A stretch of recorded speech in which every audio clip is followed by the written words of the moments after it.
네, 민주화의 거목 김영삼 전 대통령이 20일 서거하자 정치권은 여야 없이 민주주의에 큰 별이 졌다고 애도하고 있는 분위기입니다. 네, 한국 정치사의 한 획을 그은 김 전 대통령의 서거에 여야를 막론한 인사들의 조문이 잇따르고 있습니다.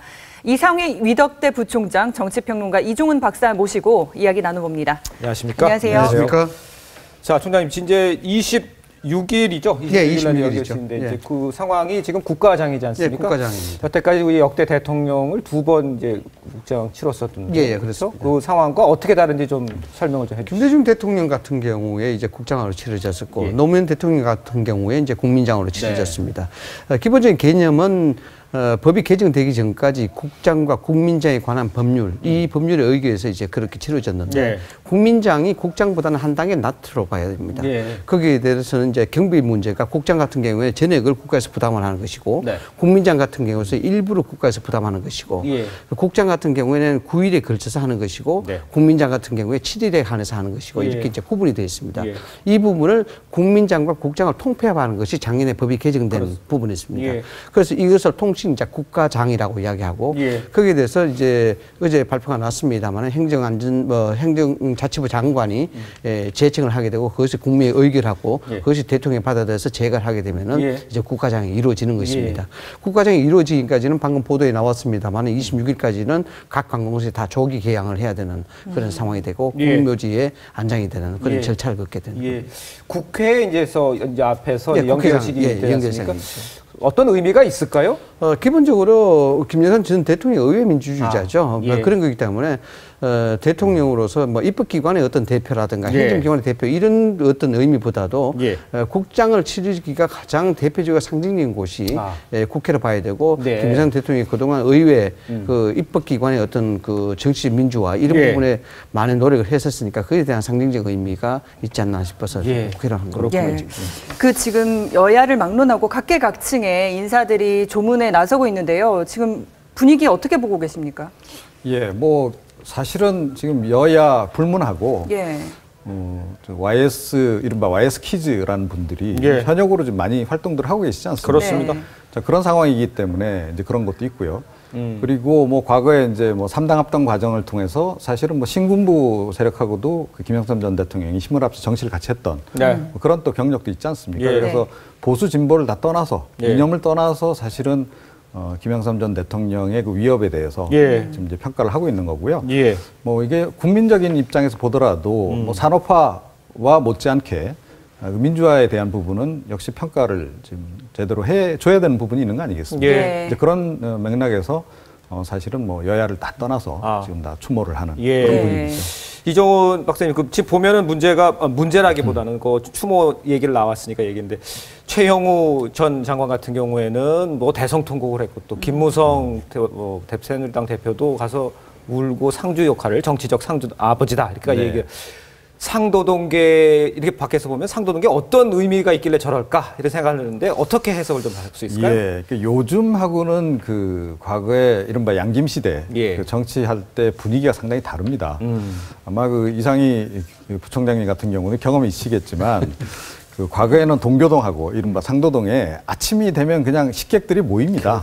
그래서 이제 뭐 국밥 한 그릇 끓여주시면 그 이제 다 영부인들이 되신 분들이지만 그 당시에는 이제 참 야당 이제 대표 부인들 아니십니까?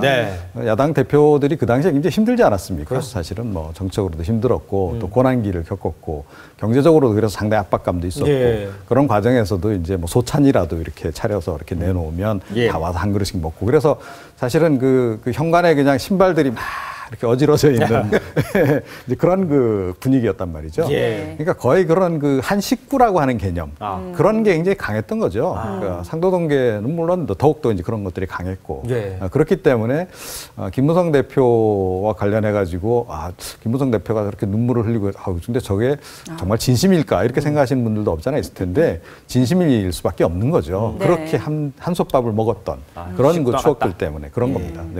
그렇습니다. 부총장님 어제 현장에 계셨잖아요. 있었습니다. 어떤 분위기던가요? 대체적으로 뭐 애도하는 분위기가 전체적으로 이루어졌고요. 뭐 찾아오시는 뭐 강요들도 그렇고 또 거기에 이제 정치인들도 그렇고 대체적으로 김영삼 대통령이 살아생전에 하셨던 그런 민주화라든가 예. 또 여기 이런저런 얽힌 그런 에피소드 이런 것들을 이야기하는 그런 뭐 탐사하는 그런 시간들이 상당히 많았었는데 방금 뭐 이종훈 박사님 이야기했습니다만은 상도동에 대한 부분은 이렇습니다. 뭐 동교동도 마찬가지겠습니다만은 정표가 두 가지가 있습니다. 그건 어떤 정표라 그러면은 굳이 뭐 딱 정해진 정표라기보다도 상도동에 가서 밥을 먹게 되면은 국회의원 배지를 단다. 뭐 이런 속설이 있을 정도로 현재 있는 집권 여당 쪽 관련된 사람들 중에 아마 YS, 즉 김영삼 전 대통령과 연관이 없는 사람은 아마 없을 거예요. 거의 다 있다고 봐야 되는데 한 가지는 뭐냐 그러면은 아침에 가서 시래기 국밥을 먹으냐, 시래기 국밥을 먹었느냐 안 먹었냐에 대한 부분인데 이걸 어떤 거냐면은 손명순 여사 직접 시래기 국밥을 해서 일일이 오는 사람들 다 대접을 했거든요. 그래서 시래기 국밥을 먹는 사람들은 상도동에 왔다 갔다 하는 사람 맞다라고 하는 것이고 또 하나는 대도 무문에 대한 북구시입니다. 이게 이제 80년대 가택연금 때부터 시작해서 북구시를 쓰기 시작하셨고 거기에서 사실 대도 무문의 자문이 나왔거든요. 그런데 나왔는데 이 북구시에 대해서 워낙 이 성정이 좀 불같은 부분도 있고 또 적극적인 부분도 있어서 가택연금 말씀에서 마음을 다스리기 위해서 아마 서예를 시작하신 것 같아요. 그런데 이 서예에 너무 이제 재미를 들어서 오시는 분마다 이제 서예를 써줬습니다. 대도 무문의 글자를 써주고 다른 글자도 뭐 써준 경우가 있는데 대체적으로 대도 무문이었습니다. 그래서 소위 말하는 상도동의 측근, 상도동 사람이라 하면은 집에 다 가면은 대도 부문에 북글씨가 있느냐 없느냐 이걸로 이제 판단을 많이 합니다. 그것이 있으면 이 사람은 상도동 사람이구나라고 인정하는 그런 뭐 격식이 딱 정해지지 않았습니다만 그렇게 이야기를 많이 하죠. 그렇군요. 말씀해 주신 것처럼 정말 인재에 대한 그런 관심도 많았고 또 김영삼 대통령을 통해서 또 정치에 입문한 정치인들도 많잖아요. 많았죠. 그러니까 정말 이 현대사에 정치판을 짰다고 할까요? 좀 정말 큰 영향을 미쳤던 분이라는 생각이 들어요. 영향이 미칠 수밖에 없죠. 뭐 앞서도 말씀을 드렸습니다만 의회 민주주의자였었고 당시에 이제 반독재와 독재의 관계, 민주와 반민주의 관계에 있어서 실질적으로 그러한 부분의 행동을 실천한 분이 김대중 전 대통령과 김영삼 전 대통령이라고 봐야 되겠죠. 그 행동으로 실천했기 때문에 대한민국 역사가 오늘날까지 발전하게 된 가장 기본 그 초석을 다진 사람들이다 이렇게 평가를 할 수가 있는 것입니다. 그렇습니다. 그 말 지금 얘기에 나왔는데 그 어제도 방송에서 많이 나왔습니다만 그 전두환이 내 가는 길을 못 막아 이렇게까지 뭐 뒤에 빼고 그냥 이름을 직접 부르는 얘기까지 나오면서 사람들이 저 당시 때 저렇게 얘기할 수는 쉽지 않았을 텐데 라는 생각들 많이 했는데 강단 이런 거에 대한 좀 얘기를 좀 해주시죠. 뭐 워낙 배짱이 좀 두둑했다라고 한 건 누구나 이제 그 자타가 공인하는 바 아니겠습니까? 뭐 사실은 중학교 때 이미 그 대통령이 되겠다는 뜻을 세우신 분 아니세요? 그리고 뭐 거제에 계실 때부터 이미 그 동네에서는 굉장히 동네 아이들 사이에서는 굉장히 유명하신 이제 그런 일종의 이제 속된 말로 골목대장 그런 역할을 이제 하셨고 그래서 상당히 이제 리더십 같은 게 이제 강하게 좀 있으셨던 거죠. 그리고 사실은 뭐 처음에 자유당 국회의원으로부터 시작하지 않았습니까? 그래서 여당으로부터 시작을 하나 그 당시 이승만 대통령하고 그 4.4 입개헌 관련해서도 이승만 전 대통령 면전에서 그냥 그만두시라, 국부로 남으시라라는 얘기를 할 정도의 그 정도의 배포를 가지고 계신 분이었던 거죠. 이제 그 성격이 사실은 이제 그대로 갔던 이제 그런 거고요. 그런 배포가 있었기 때문에 조금 전에 이제 사람 얘기도 나왔습니다만 그 사람을 쓰는 과정에서 보면 뭐 이념이라든가 이런 것이 굉장히 폭이 넓습니다, 이분이. 심지어 뭐 김문수 전 경기지사라든가 이재호 뭐 의원 같은 분, 뭐 사실은 민중당 활동하고 이런 분들까지 데려다가 그 당시 여당에다가 이제 뭐 투입을 해서 국회의원 배지를 달아주고 뭐 이런 것을 보게 되면 그 뭐 성정 자체가 그 대도문이라는 글씨에도 그대로 표현이 돼 있지만 큰 목적을 위해서는 그런 사소한 그런 것들 그러니까 뭐 그런 개인의 차이라든가 성격의 차이라든가 이념의 차이라든가 그런 것에 대해서는 별로 개의치 않는 그런 그 성정이셨다 이렇게 봐야 될 것 같습니다. 그 이제 양김 시대는 저물었다 이렇게 볼 수 있잖아요. 그 김종필 총재가 굉장히 깊은 애도를 표하던데 감회가 새로울 것 같아요. 그렇지 않겠습니까? 양김 시대, 삼김 시대라고 이야기하는데 뭐 그거는 우리 정치사에 있어서 이제 지역 구도에 대한 어떤 비판적 소지도 없지 않았습니다만은 저는 그렇게 봅니다. 정치라는 것이 지역 구도가 심화됨에 따라서 국론이 분열된 그런 경우도 있었습니다만 정치라는 것은 일종의 세력이 있는 것이거든요. 그 세력에 대한 기반을 어디서 보느냐에 대한 문제입니다. 이것이 철학적 가치와 이념의 가치로 볼 것이냐 또 아니면 지역적 가치로 볼 것이냐에 대한 부분인데 대한민국 정치는 그에 대한 세력적 기반 자체를 지역으로 본 것이죠. 그것이 이제 양김 시대의 시작이고 소위 그 상김 시대의 시작이었다 이렇게 볼 수가 있는데 그와 마찬가지로 이제 그런 기반을 중심으로 해서 보수 정치가 이제 대두가 된 거 아니겠습니까? 네. 보수 정치라는 것이 여러모로 이제 장단점이 없지 않아 있습니다. 뭐냐 그러면 장점이라 그러면은 소위 말하는 주인의식이 있기 때문에 당이 추구하고 있는 철학적 가치라다 이런 것들 일사불란하게 지랄할 수 있는 그런 부분이 있는 반면에 단점이라는 부분은 일종의 독단적인 어떤 그런 주인의식으로 인해서 당이 다른 방향으로 갈 수 있는 그런 형태가 이제 단점이라 볼 수가 있겠죠. 이런 것들이 실제적으로 2000년 접어들면서부터 시작해서 노무현 정권 들어오면서 보수 정치가 이제 실종이 된 것이죠.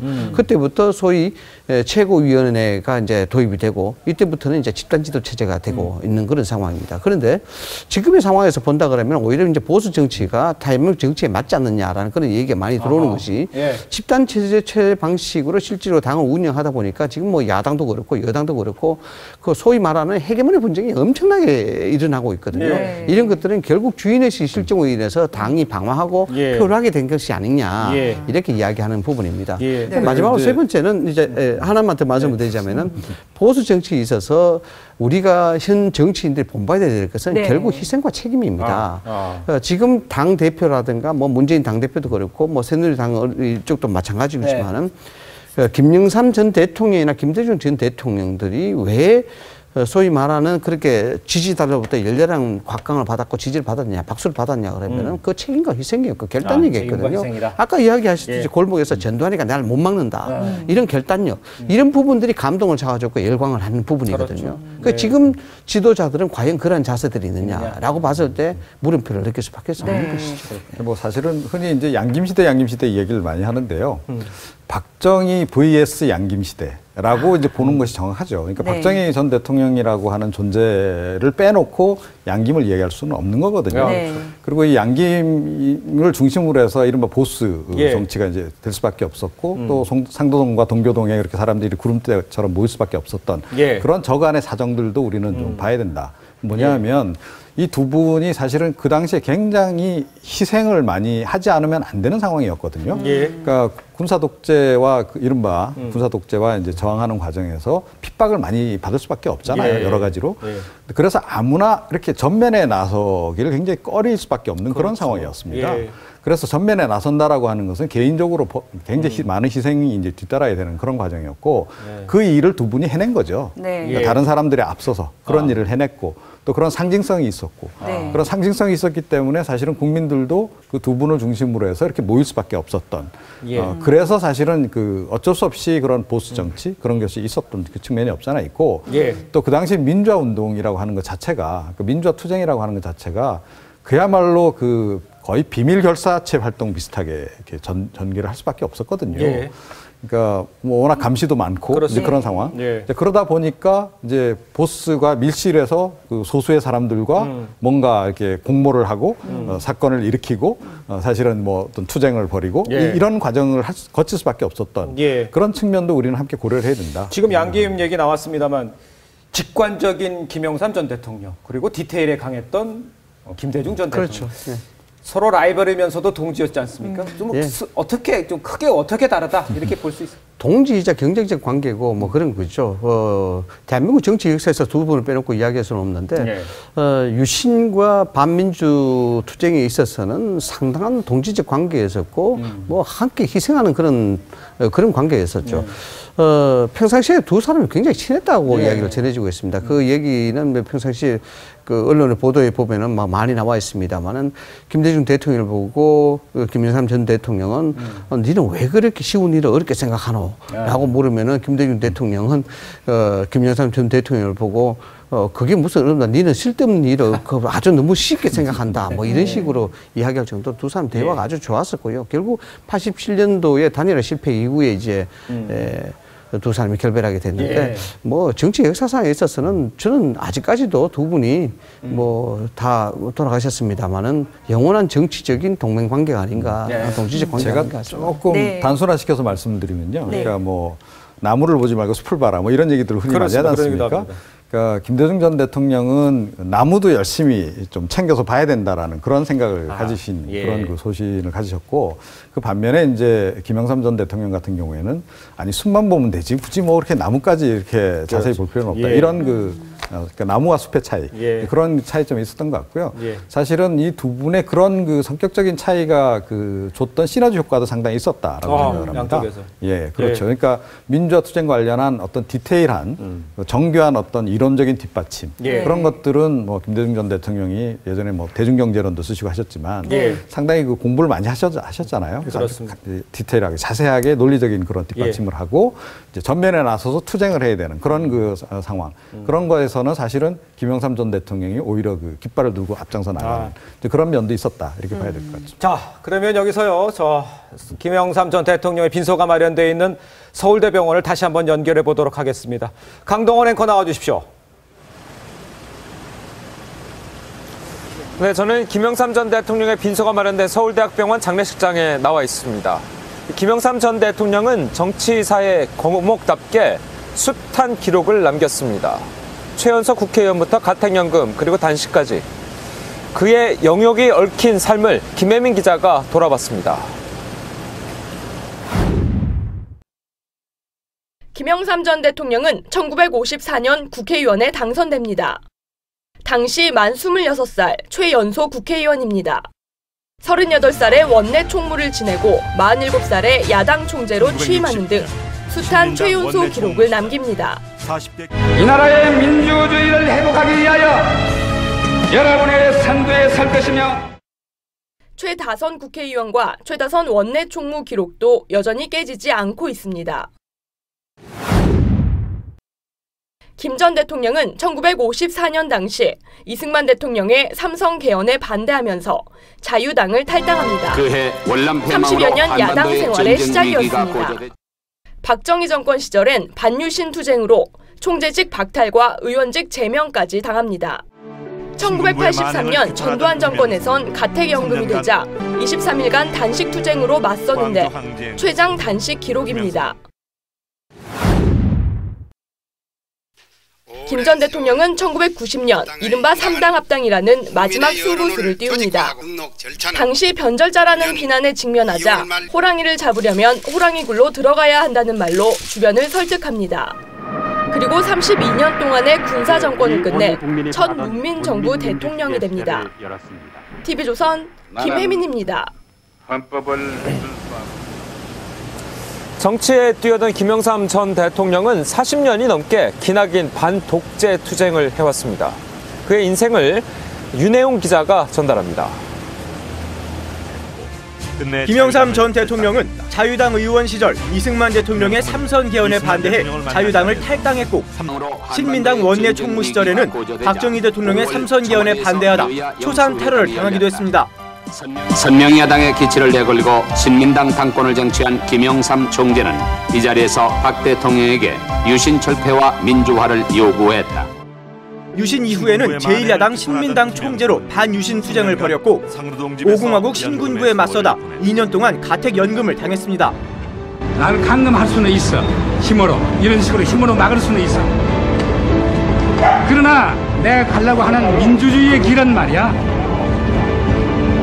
내 양심을, 마음을 이 전두환이가 뺏지는 못해. 하지만 1987년 대선 때 김대중 후보와의 단일화에 실패하면서 야권 분열을 초래했고, 이후 노태우 정부의 집권 여당과 합당하는 3당 합당을 통해 권력을 잡았습니다. 이 과정에서 동료이자 라이벌이던 김대중 전 대통령과 갈등을 빚기도 했습니다.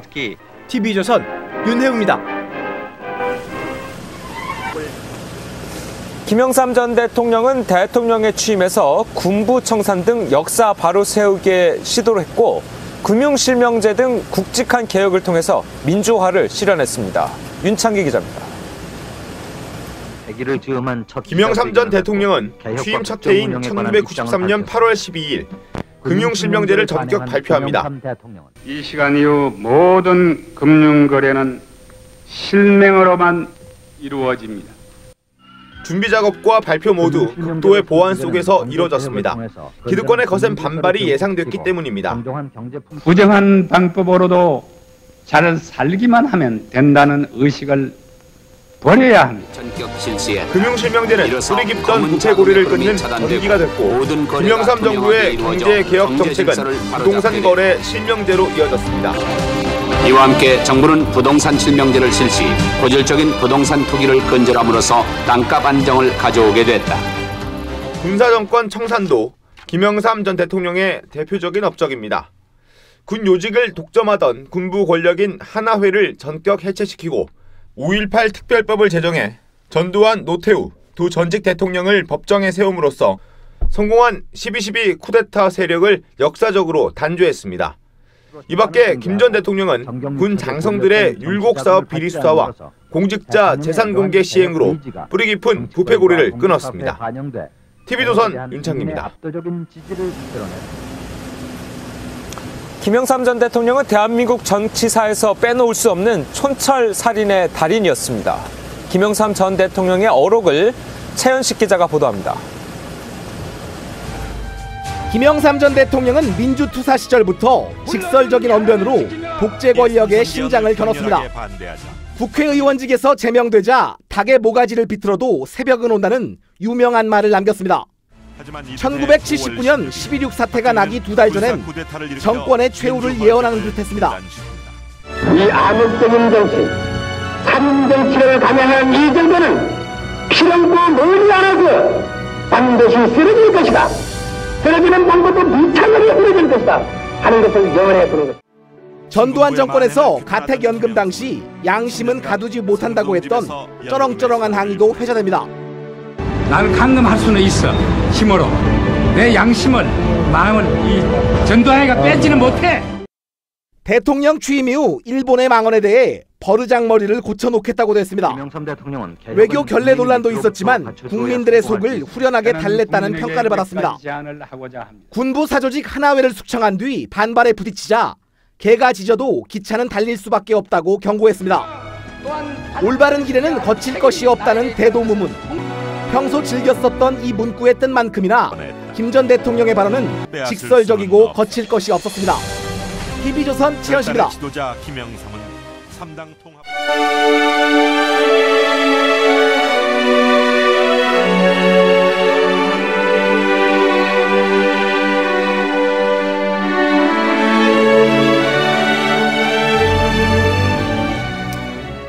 네, 광화문 스튜디오입니다. 이야기 계속 나눠보도록 하겠습니다. 이종원 박사님. 네. 이종원 박사님이 지금 상주죠. 김현철 씨하고 초등학교 동창이시라고요. 그 네. 내용이 지낼 때 어떠셨습니까? 아주 그렇게 가깝게 지내는 사이는 아닙니다만, 저 상도동 주민이었고요. 김영삼 전 대통령 지금 사시는 그 상도동 저택 그 맞은편 언덕에 저도 예전에 살았었고요. 초등학교 시절에 이제 김현철 씨하고 같이 다녔습니다. 함께 운동도 많이 하고 김현철 씨가 아버지 닮아가지고 굉장히 운동을 좋아합니다. 그래서 야구도 우리 팀 꾸려서 서로 야구도 하고 이제 이랬던 이제 기억도 있고 한데 그리고 이제 제가 또 기억나는 대목이라고 한다면 이제 아버지 대통령 만들기 위해서 굉장히 노력을 많이 했었거든요. 그렇죠. 이제 그 시점에 이제 동창들 초등학교 동창들 이제 몇몇 모인 자리여서 이제 지나가는 얘기처럼 아버지 좀 내가 주려고 하는데 같이 좀 거들지 않겠냐 이런 얘기도 있고 저는 그 당시 이제 국회 공무원 신분이어서 이제 함께 하진 못했습니다만 하여튼 그런 일도 있고 합니다만 저는 그래서 친구의 아버지이시기도 하고 그래서 김영삼 전 대통령에 대해서 늘 관심이 많았죠. 그리고 또 저희 또 한창 또 대학 시절에 또 80년대 또 5.18도 있었고 그랬기 때문에 학생 데모도 또 많이 하고 이제 그랬던 그래서 사실은 이제 친구의 아버지이기도 하지만 어떤 선망의 대상 내지는 존경의 대상이기도 했고 양김에 대한 기대도 굉장히 이제 많았었던 이제 그런 세대거든요. 그런데 사실은 그에 못지않게 저희가 실망도 굉장히 많이 했었습니다. 그러니까 뭐냐면 80년도 민주화의 봄 당시에도 저희들이 이제 사실은 굉장히 민주화를 갈구를 많이 하지 않았습니까? 학생들이 거리로 뛰쳐나와서 이제 그럴 때 그 당시에 양김이 조금 더 역할을 좀 더 해줬으면 하는 그런 아쉬움들이 굉장히 많이 있었어요. 그런 것들이 있고 또 가장 결정적으로는 87년도에 이제 대선 과정에서 두 분이 후보 단일화에 실패하지 않습니까? 그때 사실은 저희 세대들이 굉장히 실망을 많이 했습니다. 네. 그러니까 뭐 그래도 나중에 결국은 뭐 김영삼 전 대통령, 김대중 전 대통령 찍어 드리긴 했습니다만 87년 당시에는 그 실망감도 저희들이 굉장히 많이 단일화가 느꼈고. 됐다면 민주화 시기가 좀 더 앞당겼지 않았을까? 바로 그 대목이죠.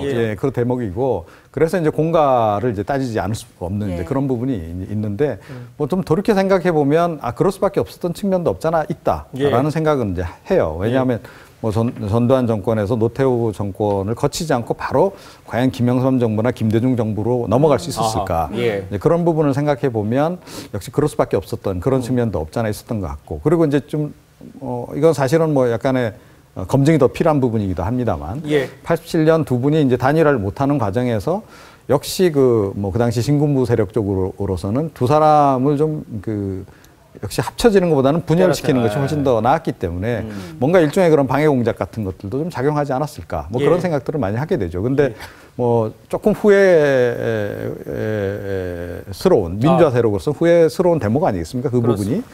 그래서 그 부분과 관련해서는 앞으로도 계속 논란은 많이 있겠으나 그 당시 저로서는 굉장히 좀 실망스러웠던 순간이었다. 이런 말씀을 좀 드리고 싶습니다. 지금 이제 그 야당 시절 얘기를 했고 이제 대통령이 되셔서 대통령 된 다음에 지금 뭐 저 궁금한 거는 과연 김정은이 조하나 이런 걸 보낼까 이런 생각을 하게 되는데 그 남북 정상회담이 이루어지는 다 결정적으로 된 상태에서 지금 김일성 주석이 서거 2주를 그때 이제 문제가 됐지 않습니까? 진행 과정이 취임사에도 나타나 있죠. 김영삼 전 대통령이 남북 정상회담에 대해서 상당히 신경을 많이 쓰고 있고 열망을 했다는 부분이 나와 있습니다. 뭐 동맹국 어떤 동맹국이라도 민족보다는 못하다 뭐 이런 부분들이 더 들어가 있고 또 그런 것들이 남북 정상회담을 하자는 그런 간접적 메시지로 이제 그때 평가가 됐었죠. 얼마만큼 그 남북 정상회담에 심려를 기울이셨냐 그러면은 청와대 가면은 본관이 있습니다. 본관 집무실 옆에 일종 한켠 그 통신실이 있습니다. 통신실인데 그게 이제 여러 가지 통신 장비들이 많이 구비가 되어 있는데 그 당시에 남북 정상회담을 하기 위해서는 남북 실무회담을 합니다. 여러 가지 실무회담을 하는데 아직까지 지금은 어떤지 모르겠습니다만 그 당시에도 남북 실무회담은 나중에 끝나고 난 다음에 보고자들이 와서 보고하고 그렇게 해서 체크하고 이러면 끝나는 것인데 이 실무회담 장면 자체를 통신실에서 기기를 장비를 통해서 생중계를 했습니다. 국민한테 생중계하는 것이 아니고 그 생중계를 해서 그 통신실에서 라인을 다시 깔아서 대통령 집무실에 연결을 했습니다. 그러니까 남북 실무회담이 벌어지고 있는 상황 그 자체에 누가 어떤 말을 하고 어떤 형태로 흘러가고 있는 이 부분을 집무실에 앉아서 다 챙겼죠. 그 정도로 이 남북 정상회담 자체에 대단히 신경을 많이 썼다는 그런 부분입니다. 그래서 안타깝게 2주 만에 이제 2주를 다 놔두고 김일성이 사망하는 바람에 그 부분이 무산이 됐습니다만은 뭐 여러 가지 뭐 가정적 논리는 가능하지 않겠습니까? 남북 정상회담이 만약에 그 당시에 가능했다 그러면은 그 당시 일부 많은 분석가들도 그렇게 했겠는데 YS가 가지고 있는 성정 그리고 정치적 성향 이런 걸 봤을 때 최소한 남북 간의 자유왕래 뭐 이 정도는 파격적으로 할 수 있었을 것이다 라는 그런 얘기를 많이 했었습니다. 저도 지금에서도 생각하더라도 그 당시 남북 정상회담이 됐다 그러면은 김대중 정부로 이어지는 그 과정 동안 남북 관계는 좀 굉장한 발전이 있었을 것이다라는 그런 게 좀 있습니다. 그리고 조금 전에 우리 초등학교 동창이신 김현철 씨 초등학교 이 박사님께서 이야기했습니다만 제가 김현철 씨 94년도에 만났습니다. 저는 기업에 있을 때고 94년도에 만났는데 너무 잘 아시겠습니다만은 김현철 씨를 만나서 그때 제가 한 얘기 중에 첫 마디가 기억이 나는 게 있어요. 뭐냐면은 아버지에 대해서 이야기하는데 아버지로서의 부분도 있지만은 정치인으로서 아버지를 굉장히 존경한다. 이 부분이 아주 가득히 들어 있었습니다. 당시 상황이 그랬기 때문에 그랬는지는 모르겠습니다만은 저는 좀 김현철 씨를 개인적으로 그 당시 계속 이제 접해가면서 느꼈던 부분들이 참 정치적인 소양은 뛰어나다라는 그런 생각이 머리도 했어요. 좋고 머리도 좋고 또 운동도 진짜 잘해요. 잘하는데 측근들하고 주로 이제 축구 경기를 많이 했습니다. 조기 축구도 하고 막 그래서 아버지를 서포트하는 그런 활동들을 굉장히 많이 했습니다. 특히 축구를 통해서 많이 했는데 제가 뭘 말씀을 드리고 싶냐 그러면 결국 김현철 씨한테는 아버지인 김영삼 전 대통령이 존경의 대상이자 한계였다. 이렇게 봐야 되는 것이죠. 정치적 소양과 기술 이런 것들이 아주 뛰어났음에도 불구하고 결국 아버지 벽에 부딪혔는데 이런 것은 자업자득인 면도 없지 않아 있습니다. 많은 세월 동안 많은 비난과 많은 어떤 그 포커스를 받는 동안 자기 자신이 정치적 소양을 기를 수 있는 시간적 여유가 있었거든요. 그러니까 그걸 만들고 자기만의 색깔을 가질 수 있는 정치를 할 수 있는 기회를 본인이 오히려 저버린 게 아닌가라는 생각에서 좀 안타까운 사람 중에 한 사람이다. 그 김현철 씨 같은 경우는 또 아버지가 뭐 지금 뭐 저희 저 빈소에는 큰아들이 미국에 있는 큰아들이 아직 안 보이더라고요. 그렇다고 아버지인 김영삼 대통령도 나와 닮은 기질도 비슷한 둘째 아들 김현철에 대한 애정은 남달랐다. 이렇게 보시면 됩니까? 예. 그러니까 가장 괜히 형제간에 이렇게 분란 일으킬까봐 제가 좀 뭐합니다만 자기를 굉장히 많이 닮았고 성격도 그렇고 그래서 이제 가장 좀 좋아했죠. 그리고 또 본인이 또 정치를 또 하겠다고 하니까 또 이렇게 함께 또 하기도 하고 또 뭐 김현철 교수가 뭐 여러 가지 새로운 것들도 그 당시 많이 시도를 하지 않았습니까? 뭐 여론조사라든가 이런 것도 어떻게 보면 대선에 이제 본격적으로 도입한 이제 그런 것들도 좀 하고 상당히 참신한 활동들을 많이 했죠.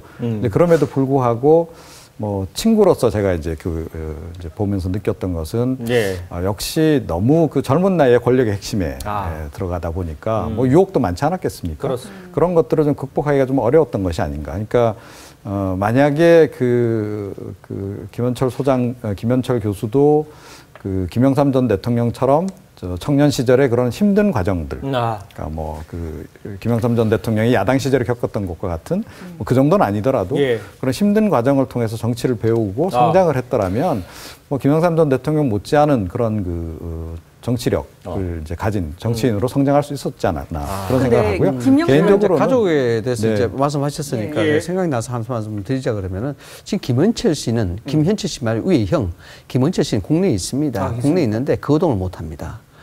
그만큼 병이 좀 아주 안 좋습니다. 이민가 있지 않습니까? 아닙니다. 국내에 있습니다. 국내에 있고 몸이 굉장히 안 좋고 그래서 지금 빈소에도 못 나올 정도로 운신하기가 힘듭니다. 운신하기 힘든데 제가 96년도로 제가 기억을 합니다. 96년도에 저녁을 먹다가 어떤 이제 전화를 받고 나간 적이 있습니다. 전화를 받고 나갔는데 사당동에 아주 허름한 술집에 이제 가게 됐습니다. 허름한 술집에 가게 되는데 거기에 김원철 씨가 있었어요. 김원철 씨가 있었는데 거의 술에 취해갖고 사실 이제 가늠을 못할 정도로 술이 많이 취했습니다. 그런데 그때 보고 제가 느낀 생각이 있었어요. 그래서 나중에 이제 경호원들이 와서 이제 집으로 모셔가는 알고 보니까 그 술집에 외상을 많이 했더라고요. 외상을 많이 하고 현직 대통령의 아들입니다. 그것도 큰 아들. 그럼에도 불구하고 그 허름한 술집에 앉아서 술이 취해가지고 몸을 가누지 못할 정도로 있었고 또 거기에 술값 외상값이 있었고 그래서 뭐 어떻게 간 이유에 대해서는 제가 말씀을 드릴 수는 없습니다만은 가니까 참 대통령의 아들이 어떻게 이렇게 될 수가 있느냐라는 부분인데 이 은철 씨 같은 경우에는 상당히 좀 비극적인 부분, 좀 비운의 아들이다라는 그런 생각이 참 많이 들 정도로 그렇습니다.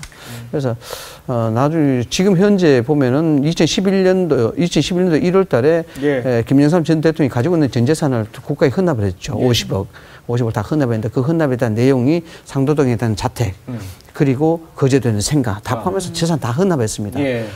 그리고 이제 기념관이 만들어졌는데 뭐 완공이 됐습니다만은 아직까지 내부 시스템이 구비가 안 됐습니다. 왜냐 그러면은 이 도네이션을 해야 되는데 그 도네이션 자체가 지금 안 되고 있죠. 그래서 정치인들도 여기에 좀 관심을 가져야 될 부분이 있는데 제가 뭔 말씀이냐 그러면은 김원철 씨 같은 경우는 어쩌면 생계까지도 힘들어질 수 있는 그런 상황이 될 수 있다는 거예요. 재산이 없습니다.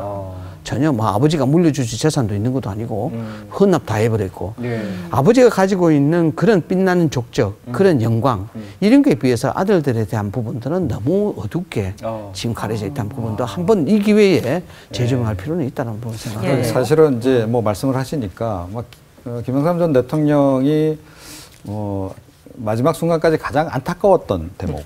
그건 역시 이제 자녀들에 대한 부분. 특히 현철 씨 관련해서는 자기의 대를 이어서 그래도 정치를 하길 원했는데 그럼 뭐 결국은 이제 아직까지 뜻을 못 이룬 그 부분에 대해서 굉장히 이제 좀 많이 아쉽게 생각하셨을 것 같고요. 공천이 안 되면서도 또 문제가 있었었죠. 이제 그런 것이고 그리고 이제 또 다른 것은 이제 조금 전에 이제 남북 정상회담 얘기해봤습니다만 아마 본인 재임 기간 중에 이제 여러 가지 정책 관련해서는 IMF 뭐 사태도 있었지만 그 사실은 김일성과 남북 정상회담을 못한 대목, 예. 그것도 아마 굉장히 그 많은 아쉬움을 이제 가지실 그런 대목이다. 있죠. 만약에 예. 그 당시 김일성과 김일성 전 주석하고 회담이 이루어졌다. 네. 그러면 노벨상도 사실은 김영삼 전 대통령이 타셨을 가능성이 굉장히 높죠. 네, 그리고 또 이 뭐 김일성 전 수석도 그렇지만 그 주석도 그렇지만 김영삼 전 대통령도 굉장히 비교적 통이 큰 편이거든요. 네. 두 분이 뭔가 굉장히 통 큰 합의를 했을 가능성도 의외로 있다. 이제 그런 것은 사실은 좀 우리가 다시 한번 재평가를 좀 해볼 필요는 있다 이렇게 생각합니다. 네. 그 남북 정상회담 이야기도 나왔는데 사실 이 김 전 대통령이 어머니를 간첩의 총탄에 잃었다고 이야기를 들었거든요. 그런 아픔이 있는데도 남북 정상회담을 개최하려고 하고 남북 관계를 개선하려고 했다는 데에 있어서 정말 큰 정치인이다. 좀 그런 생각도 들어요. 그렇죠. 그런 게 이제 역사에 다 나와 있는 그런 얘기들인데 분명하게 우리가 짚고 넘어야 될 부분이 있습니다. 민주화 투쟁에 선봉했었고 실제 행동으로 실천한 분이 YS라고 이야기하는데 절대 종북은 아니었죠. 민족적 개념이었죠. 지금의 어떤 투쟁적 방법, 운동의 방법 이것들이 변질되는 이념화 변질되는 거하고는 질이 다릅니다. 질이 다르고 당시에 의회 민주주의자로서 민주화 운동에 선봉했던 사람이 김영삼 전 대통령이라고 봐야 되는 것입니다. 그래서 아까도 말씀을 드렸습니다만 취임사를 통해서도 나왔었고 또 그런 얘기도 있지 않습니까?